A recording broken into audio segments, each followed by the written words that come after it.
I'm Elliot Chodoff, and welcome to Conflict Uncovered, your go-to podcast for in-depth analysis on the complex and dynamic conflicts shaping the Middle East, Israel, and the world. Join us as we delve into the latest developments, historical contexts, and the geopolitical forces at play. We bring you the insights you need to understand the issues that matter most. Stay informed, stay engaged, and uncover the truths behind the headlines. Hi, and welcome to Conflict Uncovered. I'm Elliot Chodoff. With me is my good friend and colleague, Zev Uslan, and we're continuing on the long road to October 7th. Zev, how are you doing there in Jerusalem? We're good. We're still treading water, holding our breath, not knowing if we'll have to go into the Maklat, the bomb shelter, tonight, or tomorrow night, or the next night, or the next night. And so there's this treading water phenomena, I'm sure, where you are too. But everyone's kind of going, I don't know. I hope so. I hope not so. I wonder so. But wait, there's a lot happening up north to our friends. Oh, wait, it's not the big one yet. Oh, wait, what's happening with Americans? I don't understand. We're all trying to understand, and we give up. What I'd like to just briefly inquire of you is, subsequent to our previous, following up on our previous podcasts and conversations with Jewish, non-Jewish, very interested friends, colleagues, acquaintances. I think some of us well-intended non-historians, non-sociologists, are feeling like there's a confluence of events happening about the same time. And I'm wondering if you can briefly separate them. And the confluence is, and I'm sure I'm off by some of them, but we have 9/11 and what happened to the terrorists after 9/11. We have the Second Intifada, which I believe you're calling the terrorist war. We have events that we all remember where Israel gets blamed for the PLO going into the Christian camps, and that happens at the same time. We have the... No, that was 1982. Okay, there you go. Thank you. We have the Israeli army, small and fast and maneuverable, leaving Lebanon about the same time. So there's a lot happening in the first 3, 4, 5 years that if we just briefly separate them out and then move forward on the path we want. Okay, so I hear what you're saying. I want to make a distinction. First, I want to keep focused on the road to October 7th. Some of what you raised are very important points, particularly issues like Fatah, Arafat, the PLO. You didn't say it explicitly. I'm throwing that out there, that includes what they did in 1982 and why Israel went into Lebanon in 1982.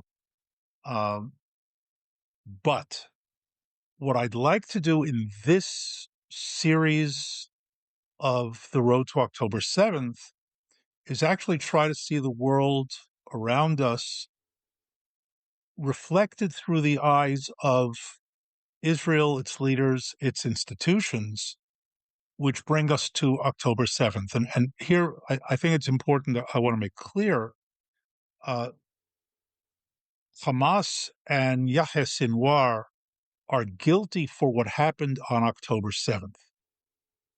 This is not about blaming the Israeli leadership, and I'm not going to get into Israeli politics here of which government said what to whom and that sort of thing.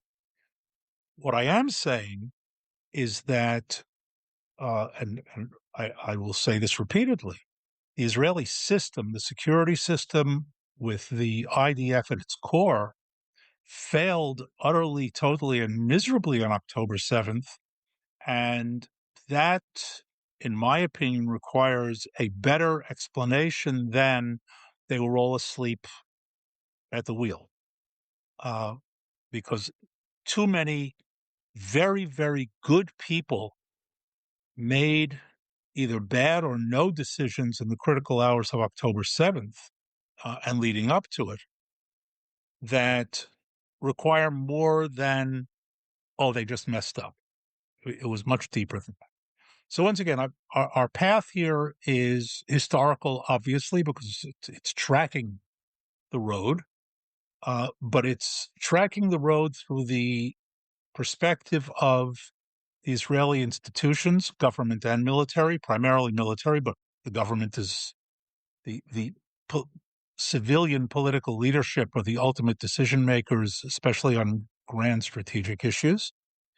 And looking at the adversaries sort of in reflection of how they are seen and projected by the Israeli system so that its decisions are based on that. Okay, so I'm trying to track process and decision, and I'll say again, institutional, organizational, sociological, psychological, because all of these interact, and less who is the particular adversary at any given moment, once again, other than to say they are this type of an adversary, uh, state, non-state, Islamist, extremist, whatever.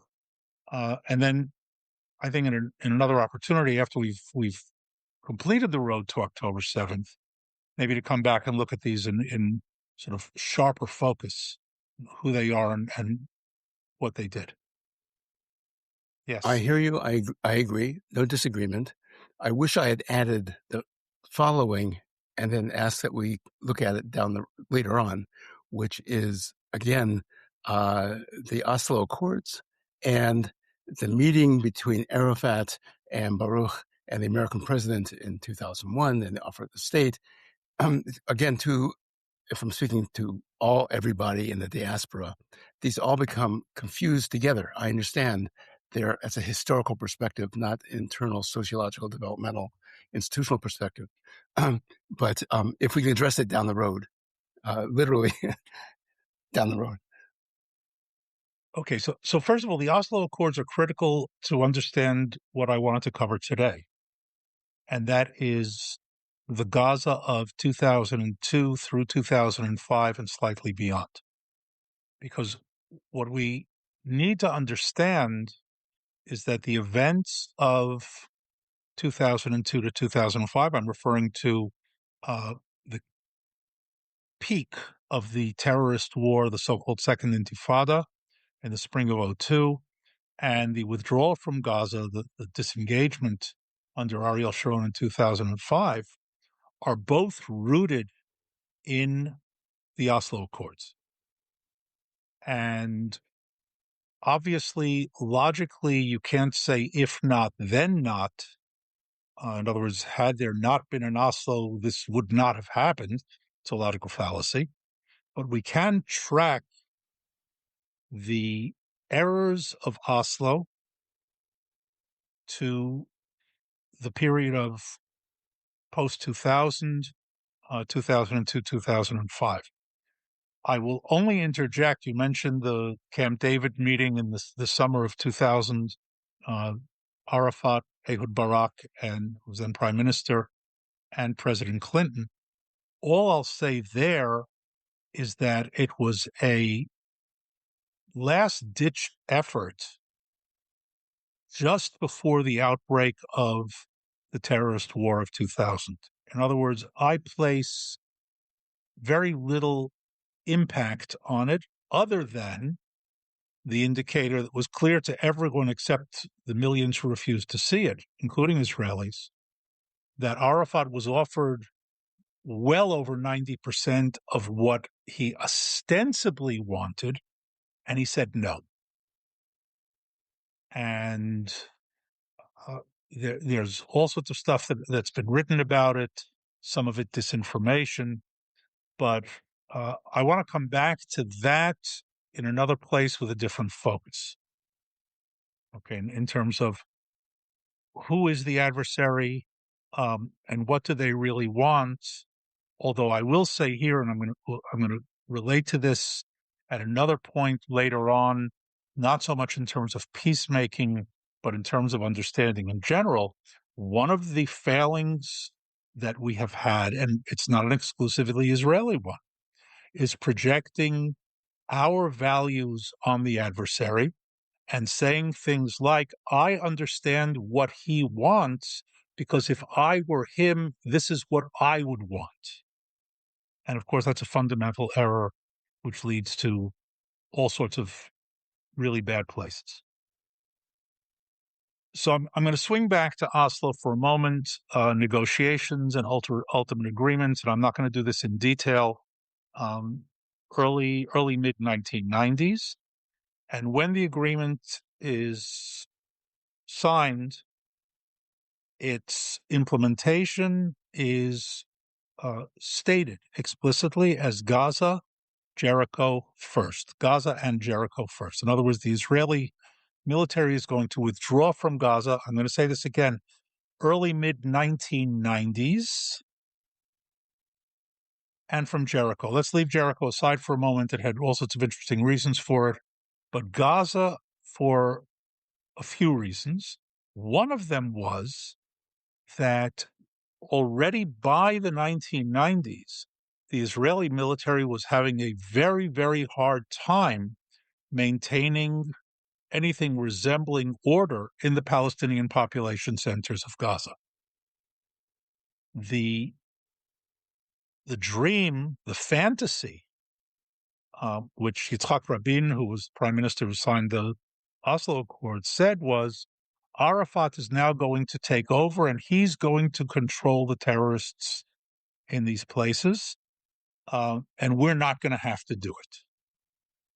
And that was a pipe dream. It was fantasy. It was part of that whole heady, we're on the road to peace process thinking. But there was a hard strategic basis to it. And I'm not getting into whether it was right or wrong. And that was our troops patrolling the alleys of the refugee camps that everybody knows so well these days, whether it's Jabalia or Deir al-Balah or places like that, Khan Yunis and Rafiah and others. They were impossible to maintain. The troops were exposed. There were casualties involved and very little return for it. In other words, there was no way within Israel's reasonable value system to maintain control of those places in Gaza. So the withdrawal from them had a certain logic. And once again, I want to repeat, were there other ways? Could it have been done differently? Was withdrawal the only option? No, it was not. But it was one of the reasonable conclusion options that was taken, and that is, I want to repeat one more time, to withdraw from the Palestinian populated areas of Gaza.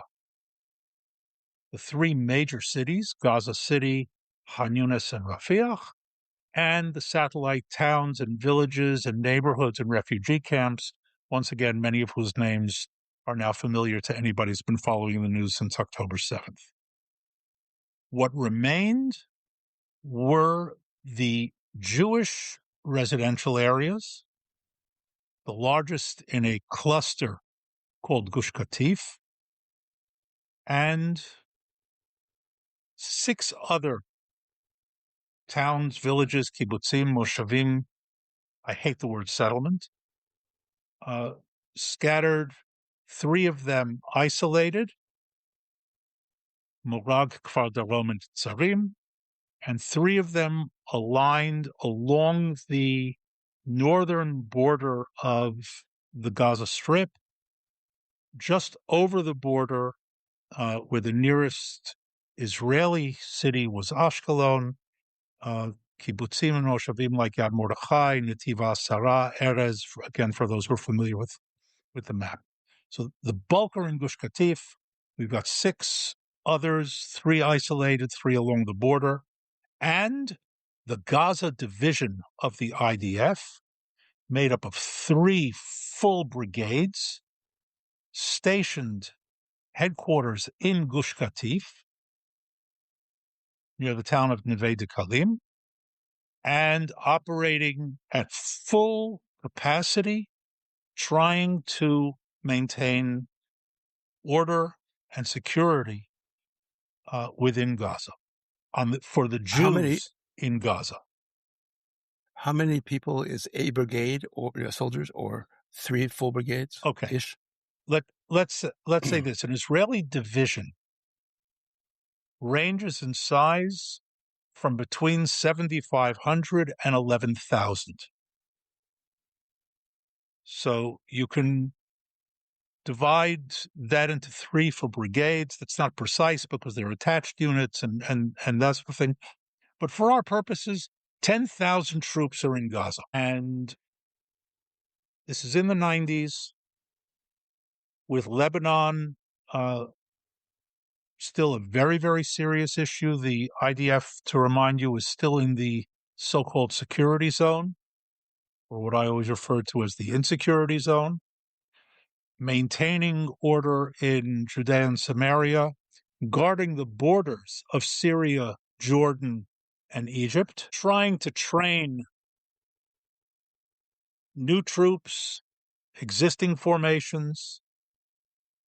And this is the army that is in the process of being reduced to a small, clever army. And when the fighting erupts in 2000,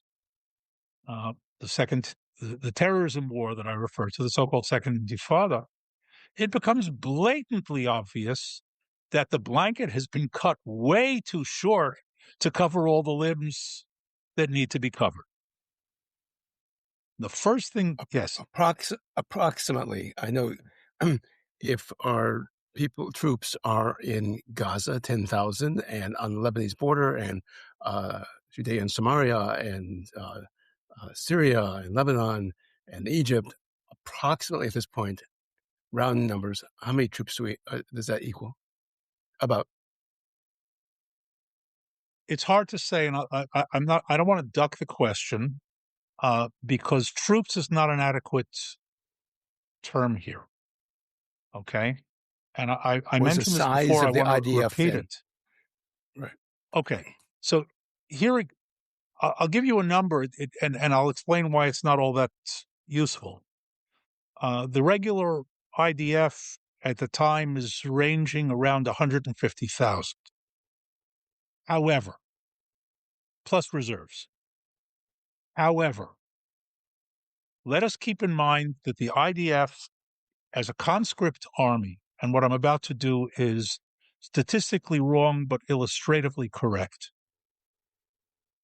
150,000 troops who are serving 3 years in their own cycles means that 50,000 of them are in their first year of service, and many of them, I'm talking about combat troops, not clerks, bakers, and drivers. Combat troops are not yet trained. In other words, fully a third of the combat echelon of the IDF is simply not combat ready because they're still in basic and advanced training. The second 50,000 are trained with virtually no experience. And the third 50,000 are the trained, experienced troops. Now, needless to say, it's not 150,000 combat troops. The IDF on a good day is a very, very good ratio compared to other militaries of between 7 and 8 to 1 non-combat to combat. But it's not really that good because there's a whole echelon of non-combat whose job it is to staff the shadow units of the reserves. Okay, there are reserve units that are not called up, but they exist. And their existence is maintained by regular army administrative troops, not many of them, but administrative troops who, when the reserves are called up, the reserve force is combat, and of course, and they take over. So once again, 7 or 8 to 1, 9 to 1, 10 to 1 in the reality of the 150,000 minus the 50,000 training. I think you're beginning to get a sense there's not a lot of combat troops. It's very helpful because this terminology, for those of us who want to be military understanding people, is very helpful. The approximate number of reserve troops at the time then? The on paper number was probably in the 6 to 700,000 range. The real number was about half of that, but reserve troops are expensive. And for a whole bunch of reasons, including social, as we've learned since October 7th. In other words, the societal cost of relying heavily on the reserves is enormous. And that's under the best of circumstances, and the past 3 years have not been the best of circumstances. So the Army doesn't want to call them up. It will do so only under extreme conditions in terms of mass mobilization. There were cycles where they were being called up for service in Lebanon, for service in Gaza, for service on the borders, and so on. And that was built in primarily the younger reserve units that were still considered to be highly combat ready. Okay, here, let's keep in mind, you go in at 18, and it's very general because they're exceptions, right? You go in at 18, you come out at 21, you go into the reserves. You have reserve units of 22, 23, 24, 25-year-olds who are extremely effective, and you have the reserve units of 40-year-olds who are, if they're infantry, let's say less effective than the 25-year-olds. Now, what the Army has learned over the past 3 years is that even older folks have a place. And if you're not infantry, I have friends who are in their 40s and 50s who are called back into the tanks. Turns out a 50-year-old can drive a tank. But you wouldn't want a 50-year-old, your average 50-year-old anyway, dragging 60 or 70 pounds of equipment on foot through the hills of South Lebanon. Okay, so here and there. The bottom line is that by 2000, with the withdrawal from Lebanon and the outbreak of the terrorist war, the IDF is already under strength. In the late 90s, with the Lebanon withdrawal imminent, there was talk of closing infantry brigades because who needs infantry anymore? I'm sorry. And that actually... American astonishment on my face. What? Yes. Yes. It's okay. Armored brigades will close. Insert 15 years four-letter after that. words here. Are you kidding me? No, I'm not. Okay. No, I'm not. This again comes to efficiency. We don't need this much force anymore. We've got this high-tech, super bright, sharp, elite group, and we have an Air Force that is supreme.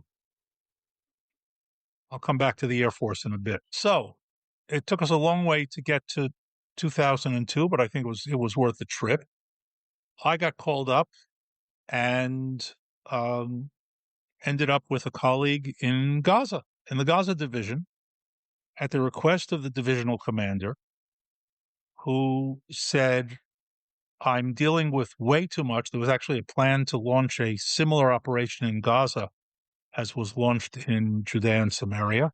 It was canceled at the last minute. And the Gaza division, in typical IDF fashion, it's not unusual in the military, but in IDF it's endemic, had become from 2000 to 2002 a patchwork of solutions to specific acute individual problems. In other words, a weak spot was found in the fence, put 2 tanks there, and now there's no weak spot there. This road is problematic, put 2 tanks along the road. Now it's not problematic, and so on. I'm being, first of all, very specifically correct, but also somewhat generic. And we got called in, and the divisional commander, who knew us both from earlier projects that we had done, said, "I've got a world of problems. I don't have the time to deal with them because I'm dealing with the day-to-day of the division and everything that's going on. And I need you guys to go and figure out the problems and fix them," which we did Fortunately, over the better part of a you were 2-month 25 period. years old and at the time, and you could still carry a 60, 70-pound pack. It was very fortunate. Right. No, I was a little older than that by then. But our job wasn't to run around with packs. Our job was to drive around in an armored Jeep so that when they shot at us, they would only ping the armor, and go to the different positions and outposts and lines and that sort of thing, survey them, and find the problems, which we did repeatedly.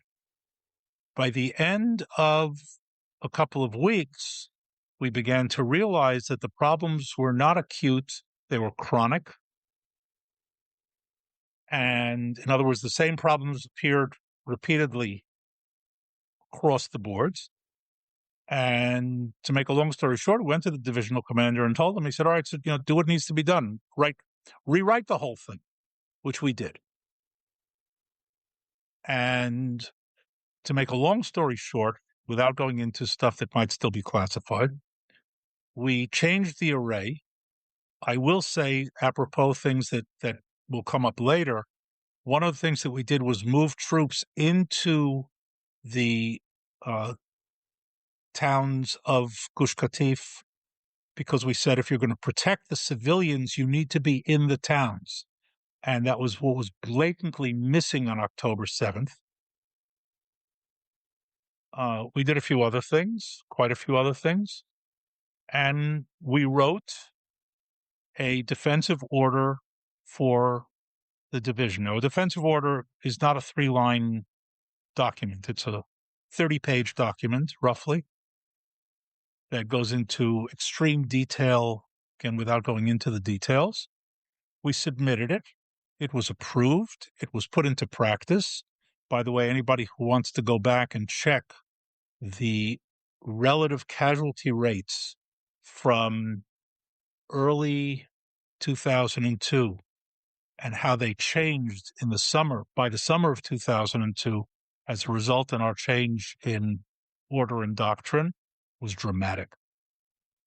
When we finally wrapped up and left, we, of course, met with the divisional commander for a concluding meeting. Thank you, a cup of coffee. And I turned to him and I said, it's not going to work, right? And he looked at me and said, "Of course it's not going to work. This place is militarily indefensible. But it's a lot better now than it was 2 months ago when you got here." And I leave that as a thought because that's where we are in May, June 2002, as Hezbollah is picking up its pressure on the northern border.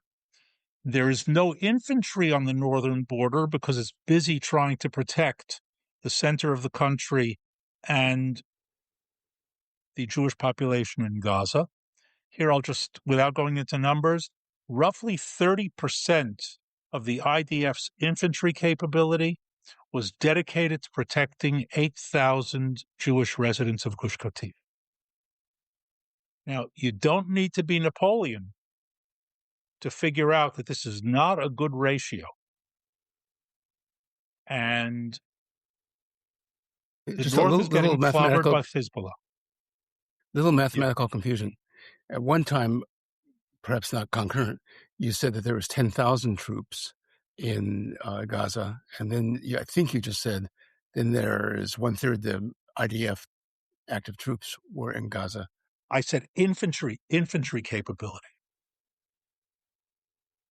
Okay, the guys who are patrolling the border with Lebanon were not infantry anymore. The infantry brigades had been pulled out, and sent to the hotspots in the center of the country in Gaza.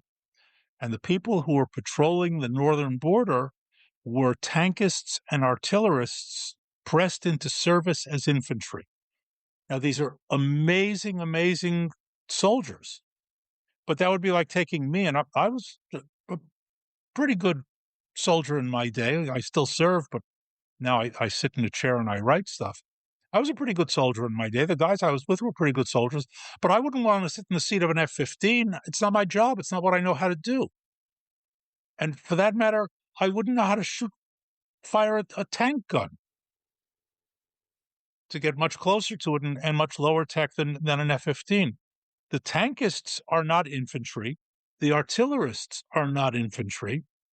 The engineers are a little better trained as infantry, but they're not infantry. And they're the guys who are holding the northern border. The infantry was in Gaza. The infantry was in Judea and Samaria. And that's okay as a stopgap. That's not okay as a doctrine. And that's part of what leads into the decision-making in 2004 to ultimately withdraw from Gaza. And we're going to pick up on that next time because that also, what should have been a strategically advantageous move, gets turned on its head in decision-making in the aftermath of withdrawing from Gaza.